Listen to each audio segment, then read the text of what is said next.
Paz e bem, meu irmão, senador doutor Irã. Quero também aqui fazer um agradecimento à equipe da TV Senado, da Rádio Senado, Agência Senado, que sempre cobre de forma muito fidedigna os trabalhos do plenário do Senado. Saudar a família que está aí de Atibaia, São Paulo. Saudar os funcionários da casa, os assessores e também as brasileiras e os brasileiros que estão nos acompanhando agora. Senhor presidente, mais uma vez, nós tivemos um final de semana recheado de polêmicas no nosso país, né? Havia uma comitiva aí, tipo um trem da alegria, que foi para Londres, né, sem a menor transparência, com ministros do Supremo Tribunal Federal, ninguém sabe quem pagou, quem estava lá, né? Parece que todas essas críticas que cada vez mais os brasileiros têm a, a essa postura de alguns ministros dos nossos tribunais superiores não adianta nada, né? Então, é importante essa reflexão, é importante a abertura à imprensa do Brasil. Eu acho que praticamente, por unanimidade, está perguntando por que não pôde fazer entrevista, por que não pôde cobrir o evento, né? Por que essa falta de transparência? Inclusive, senhor presidente, em nome da ética, da transparência, eu estou acionando pelo portal de transparência, a nossa equipe já foi autorizada para buscar essas informações que são importantes, né? Para que a gente tenha efetivamente as respostas de tudo isso, o que está acontecendo. Nós temos que ter muita fé, muita resiliência nesse momento, porque os valores estão invertidos na sociedade, né? Você pega o que aconteceu com o parlamentar congressista, com o Marcel Van Hatten, nesse final de semana, interpelado aí pela OAB, o presidente da OAB, com declaração muito forte, enquanto deveriam bater palma para um parlamentar que faz o que a OAB deveria fazer, que é defender a Constituição, que é apontar desvirtuamento do nosso ordenamento jurídico, da ampla defesa, do contraditório, do devido processo legal, mas não. Se calam perante os poderosos, aí vai um parlamentar com o artigo 53, que é claro, a inviolabilidade do direito da fala, das opiniões, dos votos, e vão questionar, interpelar o rapaz, um cidadão eleito pelo povo brasileiro. É um negócio incompreensível o que nós estamos passando no Brasil. Minha solidariedade ao deputado Marcel Van Hatten e meu repúdio a essa atitude de uma entidade tão respeitada ainda no Brasil pelo conjunto da obra, embora esteja sendo omissa nos últimos tempos, mas eu só quero reafirmar a minha admiração histórica à OAB e que as pessoas de bem daquela entidade, da Ordem dos Advogados do Brasil, se posicionem sobre o que está acontecendo no Brasil. É aquela velha história. O errado é errado, mesmo que todos façam, né? O certo é o certo, mesmo que ninguém faça. Então, a gente precisa, como Martin Luther King, um grande pacifista e humanista, dizia o seguinte: o que me incomoda não é o grito dos violentos, mas o silêncio dos bons. Então, senhor presidente, em meio a tudo isso, a nossa voz. O Senado precisa cumprir seu papel para defender a população, apontar o que está errado, para que a gente volte a ter um ordenamento, um Estado democrático de direito no nosso país. Porque enquanto o Brasil acompanha com crescente perplexidade as denúncias de abusos cometidos por alguns ministros do Supremo Tribunal Federal, no caso, por exemplo, dos arquivos do Twitter que foram liberados, até a Câmara dos Deputados dos Estados Unidos está atenta e demandando sobre esse assunto as autoridades brasileiras, né, que estão colocando em risco, no meu modo de entender, a liberdade de expressão no nosso país. O presidente Lula, olha só, em meio a tudo isso, o presidente Lula participou na noite do dia 15 de abril de um jantar com ministros do STF, na casa de Gilmar Mendes, decano da Suprema Corte em Brasília. Aí fica aquela pergunta, onde é que está a independência entre os poderes? Né? O Senado, a gente pergunta, a sociedade pergunta, e o Senado assistindo a tudo isso? Precisamos agir. Na reunião, os ministros pediram que o presidente Lula desse apoio ao STF e ajudasse na articulação para blindar o avanço de propostas no Congresso Nacional que visam atacar o STF. É isso?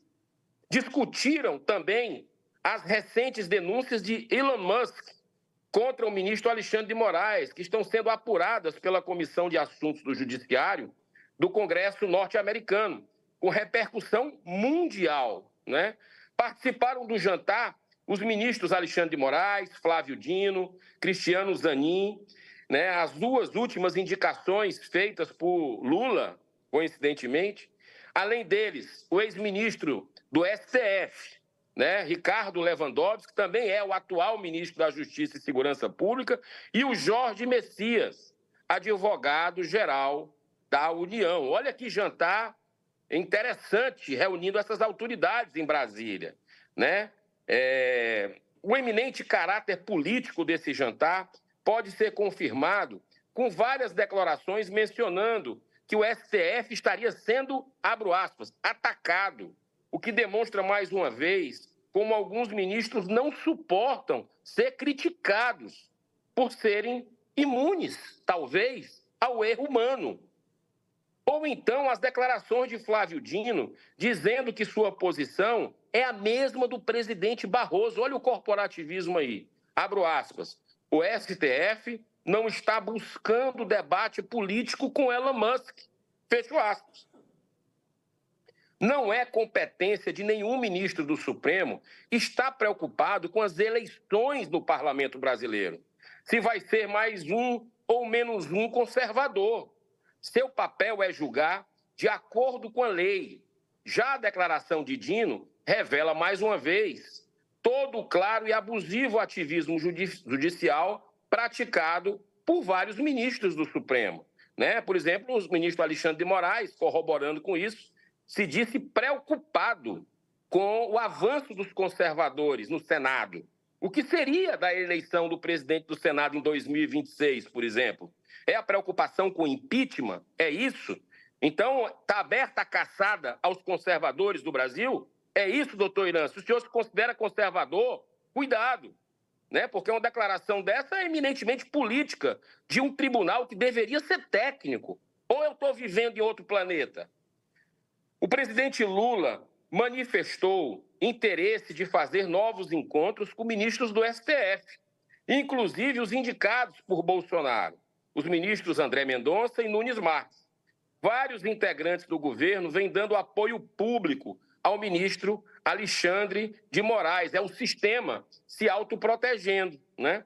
Vários integrantes do governo chegaram a reproduzir a fala de Moraes. Qual foi ela?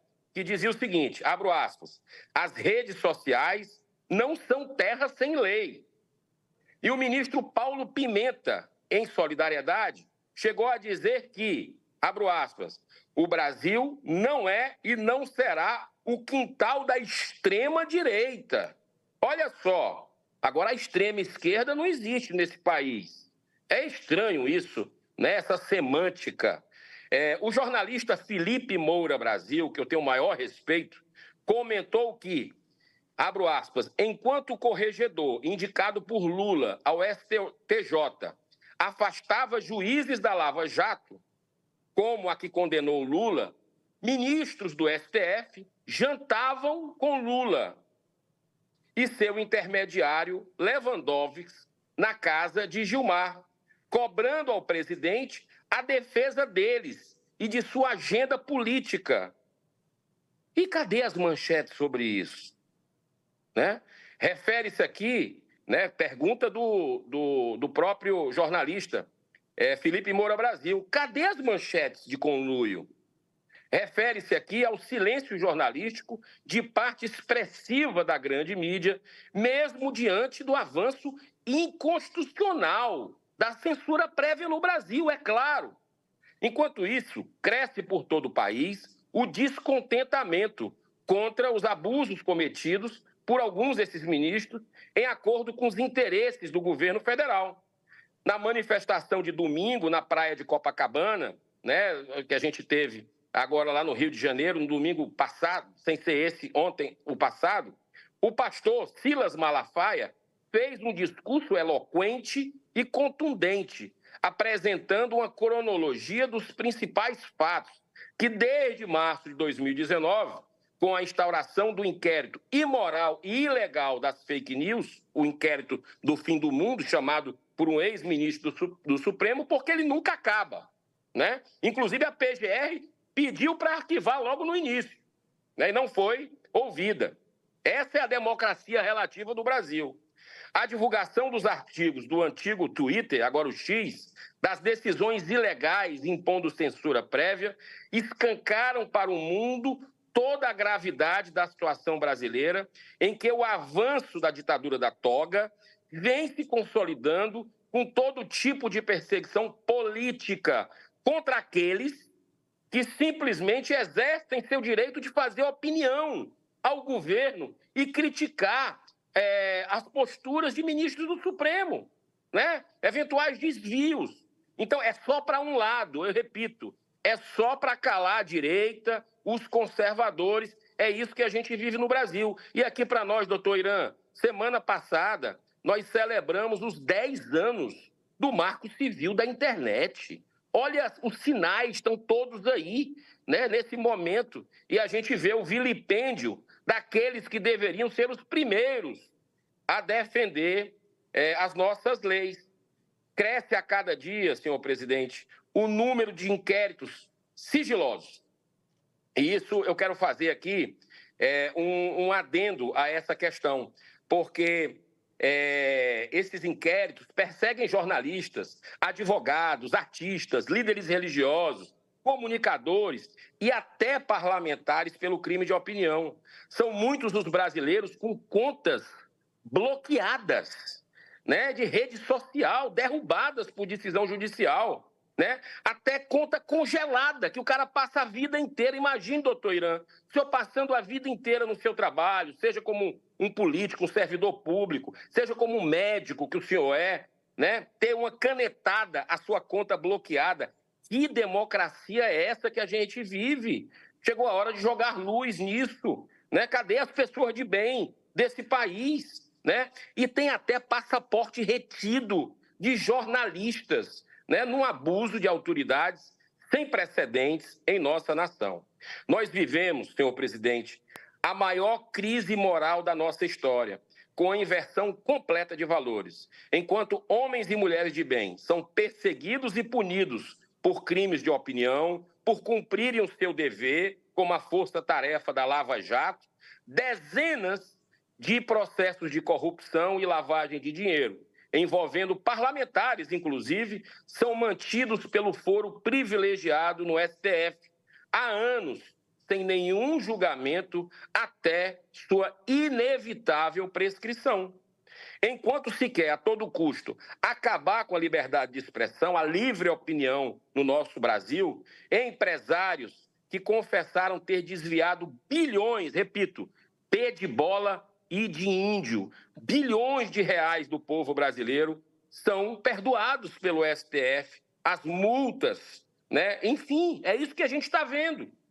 Enquanto presos políticos com comorbidades têm negado o direito de responder o processo em liberdade, como foi o caso do Clezão, que morreu na prisão, o mesmo STF concede habeas corpus a perigosos chefes do tráfico internacional de drogas, como foi o caso do André do Rap, né? O André do Rap, como diz. E nós temos aí o Coronel Naime, temos aí o Silvinei Marques, nem sequer visita de parlamentares o STF dá retorno. Já cobrei o nosso presidente da casa, Rodrigo Pacheco, algumas vezes publicamente. Tem desde dezembro carta pedindo visita. Olha o desrespeito, o nível de humilhação do Senado Federal. Não pode isso acontecer, né? E essas pessoas não era para ter nem foro lá no STF, estão no STF, têm direito a acesso aos autos, têm direito à visita, porque nem parlamentares conseguem, né? É muito estranho tudo que está acontecendo, gente. São famílias que estão sofrendo. E como diz de novo Martin Luther King, eu quero voltar a esse grande pacifista. Em momentos de sombra, nós precisamos lembrar dessas pessoas que nos trazem inspiração. Ele dizia o seguinte: uma injustiça em qualquer lugar é uma ameaça à justiça em todo lugar. O que a gente está vendo no Brasil? O exemplo tem que vir de cima. Não está vindo de cima o exemplo, senhor presidente.